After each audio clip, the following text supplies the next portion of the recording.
Nós continuamos no livro de Mateus, os primeiros capítulos de Mateus, especificamente os capítulos que falam da origem ou das origens de Jesus, né? Então eu quero convidar você a abrir sua Bíblia para Mateus capítulo 2. Nós vamos ler do versículo 13 até o versículo 23. Mateus 2, de 13 a 23. Assim diz a palavra do Senhor. Tendo eles partido, eis que apareceu um anjo do Senhor a José em sonho e disse: Dispõe-te, toma o menino e sua mãe, foge para o Egito e permanece lá até que eu te avise, porque Herodes há de procurar o menino para o matar. Dispondo-se ele, tomou de noite o menino e sua mãe e partiu para o Egito. E lá ficou até a morte de Herodes, para que se cumprisse o que fora dito pelo Senhor por intermédio da profecia do profeta: do Egito chamei o meu filho. Vendo-se iludido pelos magos, enfureceu-se Herodes grandemente e mandou matar todos os meninos de Belém e de todos os seus arredores, de 2 anos para baixo, conforme o tempo do qual com precisão se informara dos magos. Então se cumpriu o que fora dito por intermédio do profeta Jeremias. Ouviu-se um clamor em Ramá, pranto, choro e grande lamento. Era Raquel chorando por seus filhos e inconsolável, porque não mais existem. Tendo Herodes morrido, eis que um anjo do Senhor apareceu em sonho a José no Egito e disse-lhe: Dispõe-te, toma o menino e sua mãe e vai para a terra de Israel, porque já morreram os que atentavam contra a vida do menino. Dispôs-se ele, tomou o menino e sua mãe e regressou para a terra de Israel. Tendo, porém, ouvido que Arquelau reinava na Judéia no lugar de seu pai, Herodes temeu ir para lá e, por divina advertência, prevenido em sonho, retirou-se para as regiões da Galiléia e foi habitar numa cidade chamada Nazaré, para que se cumprisse o que fora dito por intermédio dos profetas: ele será chamado Nazareno. O título desta mensagem é Jesus, o Nazareno. Eu penso que o começo de Mateus é simplesmente fantástico.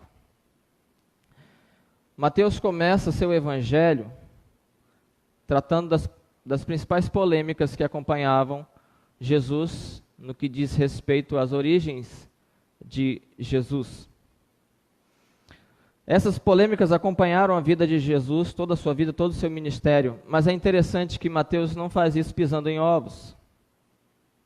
Mateus não trata daquilo que as pessoas levantavam como polêmicas contra Jesus, em relação às suas origens, em relação à sua origem, como quem pisa em ovos, como quem vai tratar de algum ponto fraco de Jesus. Muito pelo contrário. Na visão de Mateus, aquilo que eles viam como polêmicas na vida de Jesus, na verdade, fazem parte de um conjunto de verdades que, ao invés de depreciar Jesus, exalta Jesus. São verdades que exaltam o nome de Jesus. A gente pode lembrar que Jesus era filho de Maria, esse era um problema, porque Maria foi aquela que concebeu antes de estar de fato casada com José. Ela achou-se grávida. Mateus trata disso. Ele mostra na genealogia que Maria não foge à regra daquelas ou da linhagem messiânica. Ele mostra que na linhagem messiânica temos Betseba, temos Tamar, uma prostituta, ou melhor, Raabe, uma prostituta, Tamar, uma mulher que foi tida como prostituta, Ruth, uma moabita. Nós temos mulheres estrangeiras que de uma maneira ou de outra estavam envolvidas em algum tipo de escândalo em suas épocas. Mas Deus usou a vida dessas mulheres para trazer o Messias. Então Maria não é exceção, ela é a regra. Uma outra questão interessante é o fato de Jesus não ser filho legítimo, ou melhor, filho de sangue de José. E ele mostra que Jesus não podia ser filho de sangue de José, porque Jesus é o Filho de Deus. Então tudo aquilo que eles levantavam contra Jesus, na verdade, era coisas a favor de Jesus. A questão agora é, Jesus é o Messias. Mas por que então que Jesus, o Messias, vem logo de Nazaré? Por que Jesus vem de Nazaré? Por que ele não vem de Jerusalém? Por que ele se criou em Nazaré? Essa é a questão aqui. Nazaré é uma cidade típica da Galileia, uma região pobre, a cerca de 100 quilômetros de Jerusalém. Uma região pobre, sofrida, sem muita notoriedade, longe dos holofotes, uma região abandonada pelas autoridades religiosas, esquecida, menosprezada. Não era grande coisa. De fato, quando Filipe vai falar para o seu irmão Natanael que eles acharam o Messias, e Filipe diz, olha, nós achamos o Messias, é Jesus de Nazaré. Ele diz, pode alguma coisa boa vir de Nazaré? Existe alguma coisa boa que pode vir de Nazaré? Ninguém esperava grande coisa de Nazaré. Essa também foi uma barreira, sempre foi uma barreira a mais na aceitação de Jesus, o fato de ele ser oriundo de Nazaré e não de Jerusalém. O fato de ele ter sido criado em Nazaré e não em Jerusalém, tudo bem que nascesse em Belém, mas crescer em Nazaré é algo estranho. Não crescer aos pés dos grandes mestres de Jerusalém, mas uma carpintaria em Nazaré, uma região pobre, como eu falei, uma região que não prometia muita coisa, por assim dizer, né? Isso era algo tão aviltante para os judeus que, posteriormente, quando Jesus já tinha sido crucificado, morto, ressuscitado, já estava assunto aos céus, na história da igreja, no início da história da igreja, nos primeiros passos da história da igreja, eles vão, ao passo que no mundo grego eles vão receber o apelido de cristãos, no mundo judaico eles vão ser apelidados de nazarenos. É assim que a igreja vai ser apelidada. É uma tentativa de depreciar o nome dos cristãos. Eles são de Nazaré. Eles não são grande coisa. Eles não são intelectualmente no nosso nível. Eles são nazarenos. A gente vê isso em Atos capítulo 24, verso 5. Quando um homem chamado Tértulo diz o seguinte, este homem, em relação a Paulo, é uma peste e promove sedições entre os judeus esparsos por todo o mundo, sendo também o principal agitador da seita dos nazarenos. Os próprios de Nazaré tinham esse preconceito com eles mesmos. Mateus, ainda no capítulo 13, verso 25, eles estão dizendo assim, olha, não é este o Jesus, o filho do carpinteiro? E aí no versículo 57 nos é dito assim, escandalizavam-se nele. Eles não davam crédito para Jesus, porque ele era de Nazaré. Mas é isso mesmo. É assim mesmo. Jesus é o Jesus de Nazaré. E Mateus mostra que isso acontece não por um acidente, mas pela própria vontade de Deus. Deus mesmo foi quem conduziu as coisas para que Jesus viesse de Nazaré. Mateus mostra isso no fato de que toda a história de Israel é, por assim dizer, uma encenação da vida de Jesus, e que em Jesus ela encontra seu pleno significado, só em Jesus, e é assim que ele vai tratar.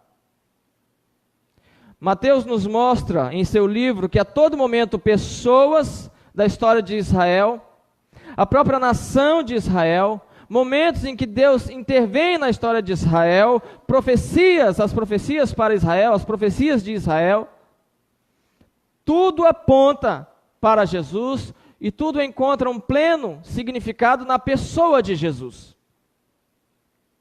Moisés aponta para Jesus. Assim como Moisés, Jesus sobrevive a uma chacina na sua infância. É livrado por Deus, tem contato com o Egito, do qual parte para salvar o seu povo. Moisés aponta para Jesus. Assim como Moisés trouxe a lei no monte, Jesus está no monte, trazendo a lei de Deus para o seu povo. Assim como Moisés era a figura de maior autoridade para os judeus, no final do livro de Mateus, no final do seu evangelho, no capítulo 28, Jesus diz: toda a autoridade me foi dada no céu e na terra. Ele é aquele que Moisés falou que viria depois dele. Ele é o profeta. Pessoas apontam para Jesus. O próprio Israel aponta para Jesus. Quando ele usa a profecia lá de Oséias, capítulo 11, no verso 15 aqui, esta profecia do Egito chamei o meu filho, é uma profecia, no primeiro momento, destinada para Israel. Mas ele entende que Israel aponta para Jesus. E essa profecia tem um pleno significado na pessoa de Jesus. Você entende que Jesus não é uma ponta solta. Jesus, ele tem suas raízes no Antigo Testamento. Jesus tem suas raízes em Israel. Jesus não é uma ponta solta. Jesus não é alguém que chegou com uma ideia inusitada, com uma nova ideia.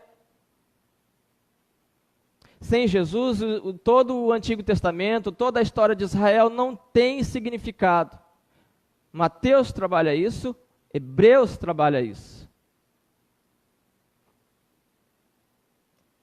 É como se você subisse numa montanha e não chegasse ao seu cume. O cume é Jesus. As profecias apontam para isso. O versículo 15 mostra Oséias 11 apontando para Jesus. No versículo 17, verso 18 também. Uma profecia apontando para isso, a profecia de Jeremias apontando para isso. Esta profecia, em um primeiro momento, foi destinada ao povo, falando do momento do exílio, quando o povo estava indo para o exílio, alguns estavam sendo mortos e alguns estavam indo para o exílio. Mateus está dizendo que está acontecendo isso na vida de Jesus. Aquela profecia apontava para Jesus, algumas crianças foram mortas e Jesus foi para o exílio, por assim dizer. Tudo aponta para Jesus. Walter Kaiser chama isso de o caráter singular da palavra descendência. Ora, a palavra descendência faz relação a um povo, e ora ela tem relação com uma pessoa, e essa pessoa é Jesus. Jesus é a descendência, portanto. Por isso que Mateus faz isso. A presença interventiva do anjo do Senhor aponta para Jesus. Assim como na história de Israel o anjo do Senhor estava dizendo para ir e para voltar, da mesma forma na história de Jesus, o israelita ideal. Verso 13 diz que o anjo mandou que eles fossem para o Egito, e no verso 19, verso 20, o anjo está dizendo: volta do Egito, não é por acaso que está aqui. E as profecias apontam para Jesus. Mas o que as profecias dizem sobre Jesus? Verso 23, ele será chamado Nazareno. Mas é muito significativo que não haja nenhuma profecia no Antigo Testamento que diga literalmente isso: ele será chamado Nazareno. Então alguns tentam resolver isso dizendo que Nazareno aqui é uma palavra na língua original, na língua hebraica, muito parecida com rebento. Então eles dizem que esta profecia aqui está lá em Isaías capítulo 11, verso 1, que fala sobre o rebento. Mas isso não faz sentido.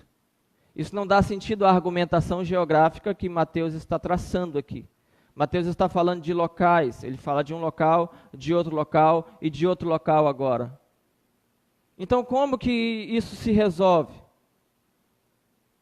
Ele será chamado Nazareno.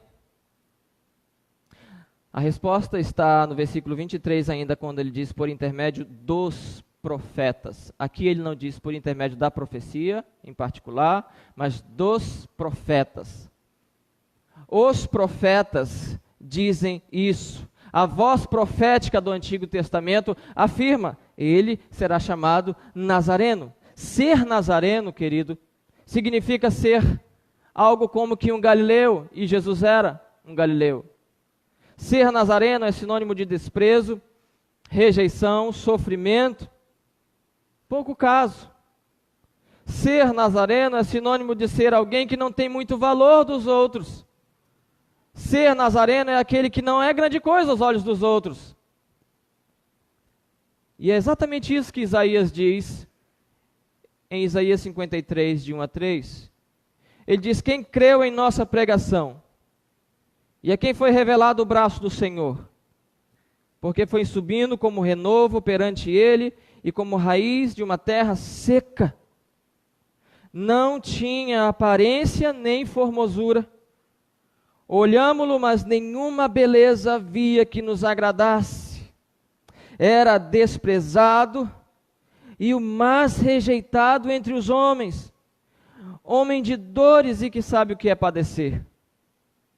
E como um de quem os homens escondem o rosto, era desprezado e dele não fizemos caso.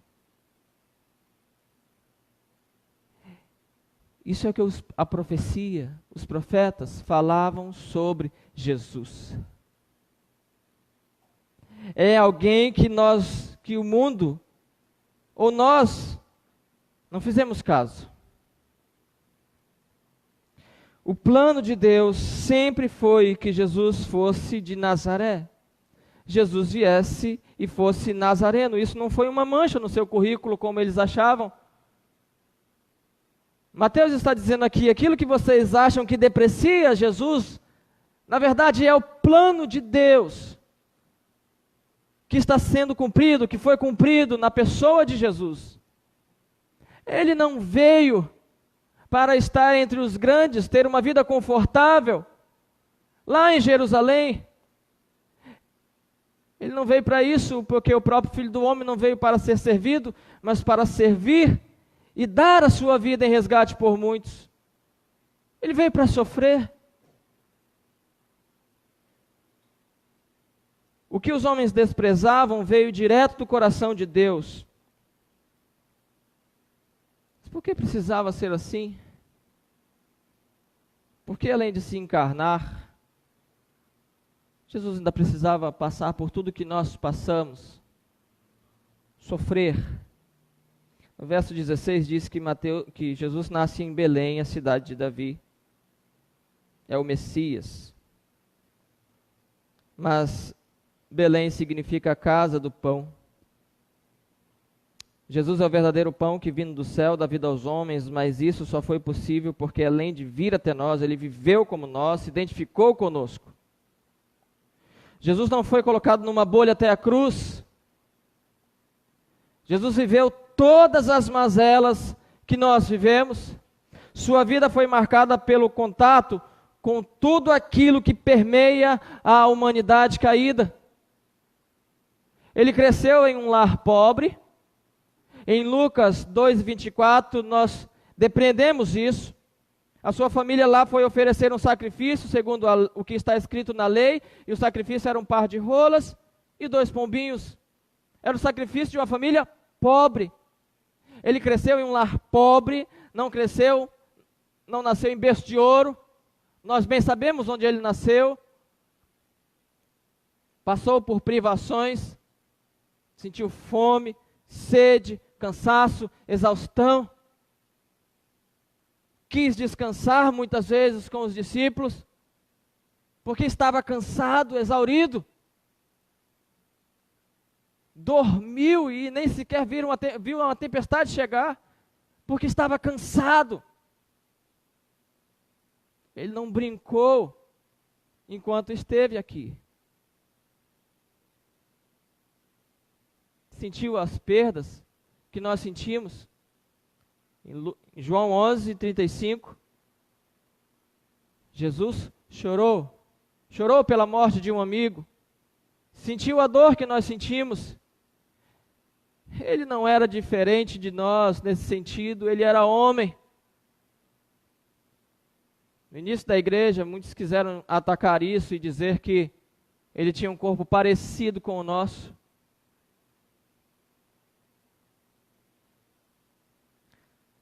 Pois ele, subsistindo em forma de Deus, não julgou como usurpação o ser igual a Deus. Antes a si mesmo se esvaziou, assumindo a forma de servo, tornando-se em semelhança de homens, e reconhecido em figura humana. Filipenses 2, 6 e 7. Ele, sendo Deus, não achou que isso era algo para ele se agarrar e dizer: eu não posso fazer isso porque eu sou Deus. Mas ele se anulou. A palavra lá quer dizer, ele se anulou. Ele se esvaziou, e ele faz isso assumindo a forma de servo. Ele assumiu a nossa forma, a forma de servo. Ele se anulou por mim e por você. Jesus é o Deus que conhece a dor e o sofrimento por experiência própria. Em Hebreus 5 e 8, nos é dito: embora sendo filho, aprendeu a obediência pelas coisas que sofreu. Ele teve experiência do sofrimento, e a sua obediência foi nessa experiência. Enquanto a sua experiência como ser humano se prolongava, era nisso que a sua obediência estava. Ele não obedeceu porque foi fácil para ele obedecer. Ele obedeceu mesmo sendo difícil.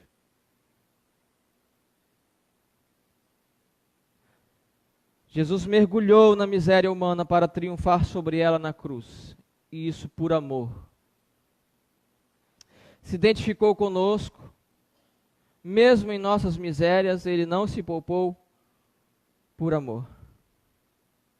Existe uma identificação do discípulo para com seu mestre, mas em Jesus essa identificação é maior porque ele se identificou primeiro conosco, e o ápice disso é a cruz.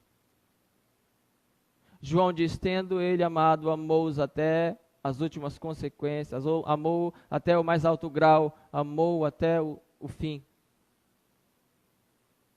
Ele amou os seus discípulos até a morte de cruz. Não era uma mancha no currículo de Jesus o fato dele ser nazareno, de Nazaré. Nossa trajetória nesse mundo como cristãos não pode ser indiferente a isso. Não pode ser indiferente à vida de Cristo. A nossa trajetória como cristãos nesse mundo não pode colocar isso como algo sem importância. Nós nos identificamos com Ele, porque Ele se identificou conosco. A igreja só é igreja quando ela assume Cristo para o mundo e paga o preço por isso. Porque Cristo assumiu você. Ele me assumiu. Ele assumiu a minha humanidade e foi com ela até a cruz. Ele não brincou com isso. Ele esteve disposto a isso. Ele é o Verbo que se fez carne e habitou entre nós. Muitos pregam um Jesus hoje diferente. Um Jesus não de Nazaré. Um Jesus próspero. Um Jesus místico. Um Jesus mito. Um Jesus distante. Jesus é a nossa vida. Se Ele não for a sua vida, o que é a sua vida como cristão? Jesus é a minha vida. Jesus tem que ser a minha vida. Como está o nível do seu anseio por se identificar com Cristo? Ou melhor, existe esse anseio? Existe esse anelo? Você quer se identificar com Cristo? Em Atos capítulo 5, verso 41, os discípulos, eles vão até o Sinédrio e Gamaliel tem uma parte, ele diz: olha, vamos ter cuidado com essas pessoas aí, porque se for de Deus, se não for de Deus, eles vão parar com isso, vão se acabar, vão fenecer. Então, mas se for de Deus, nós não temos que lutar contra Deus. Então vamos dar alguns açoites neles e vamos liberá-los e dizer para eles não falar mais de Jesus. Então os discípulos são açoitados. E aí a Bíblia diz, aqui no verso 41, e eles se retiraram do sinédrio, regozijando-se por terem sido considerados dignos de sofrer afrontas por esse nome. A igreja se identifica com Cristo. A igreja vive Cristo, a igreja vive Jesus. Existe uma identificação, não é simplesmente se apropriar de um bilhete de passagem. Existe uma identificação aqui e agora com o Mestre, com aquele que morreu por nós, com aquele que carregou a nossa humanidade até a cruz e não desistiu.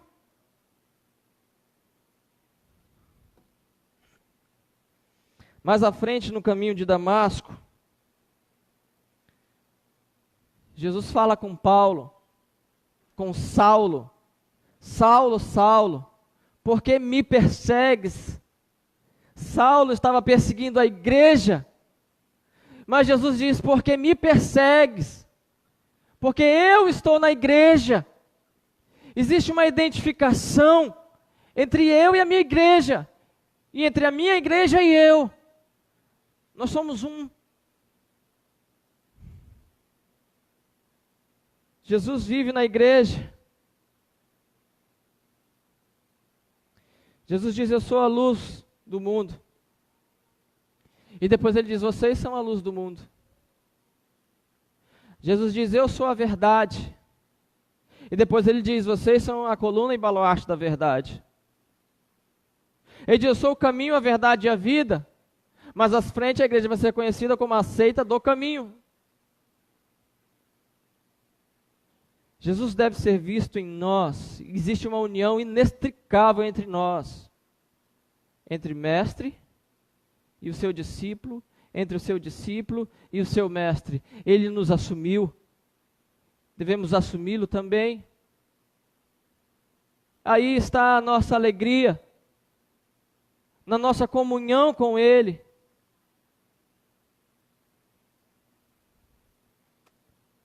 Como estamos nisso? Queridos, nós não temos que ter a cara do mundo. Nós temos que ter a cara de Cristo. É disso que o mundo não precisa de um reflexo de si mesmo. O mundo precisa de luz. Um reflexo dele mesmo não vai o transformar, não vai fazer ele conhecer a Cristo. O mundo não precisa de um reflexo dele mesmo. O mundo precisa de Cristo. O mundo precisa que eu e você entendamos isso. Que existe uma identificação entre nós.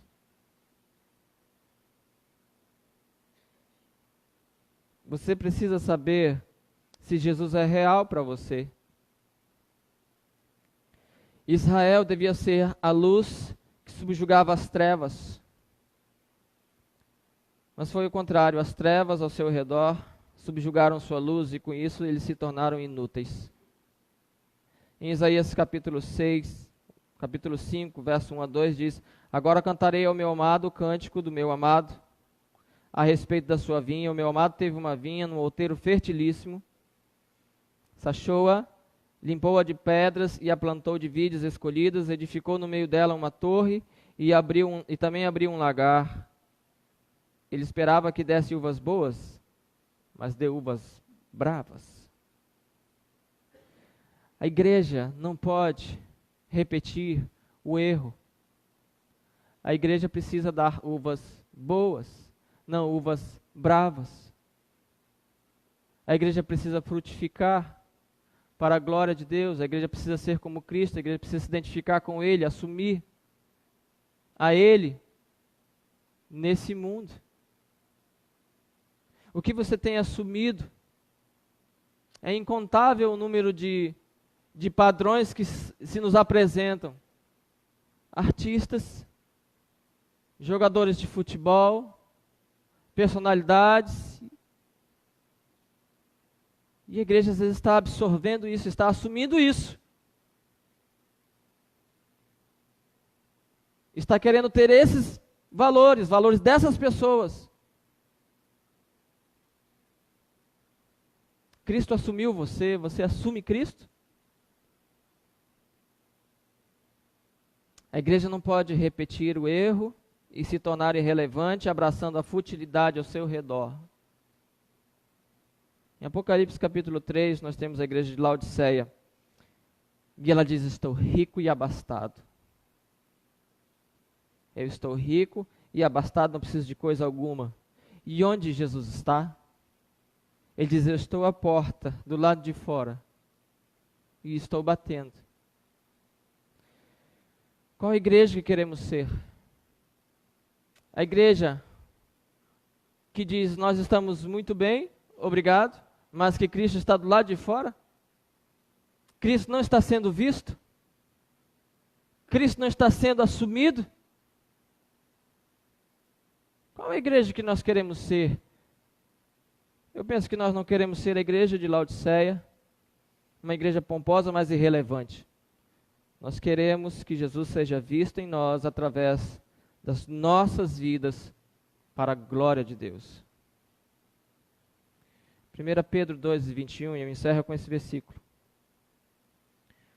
Porquanto para isto mesmo fostes chamados, pois que também Cristo sofreu em vosso lugar, deixando-vos exemplo para seguirdes os seus passos. Siga os passos de Jesus. Amém?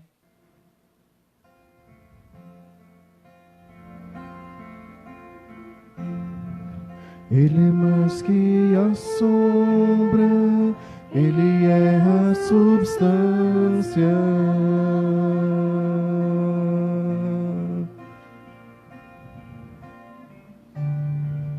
Mais que a lei e os profetas, Ele é a nova aliança.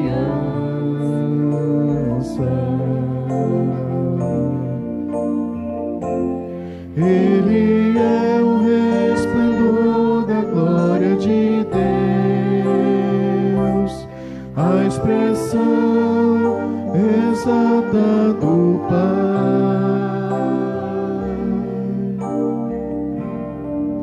Ele é mais que a sombra, Ele é a substância.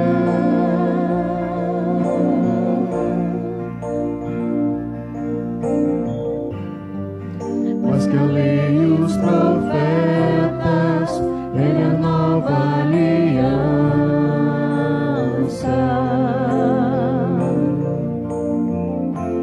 Ele é o resplendor da glória de Deus, a expressão exata do Pai. Jesus, herdeiro de todas as coisas, Jesus assentou-se à direita da majestade. Jesus, tão superior aos anjos, Jesus, o incomparável Filho de Deus, Jesus, herdeiro de todas as coisas, Jesus, que assentou-se à direita da majestade. Jesus, tão superior aos anjos, Jesus, o incomparável Filho de Deus, Jesus.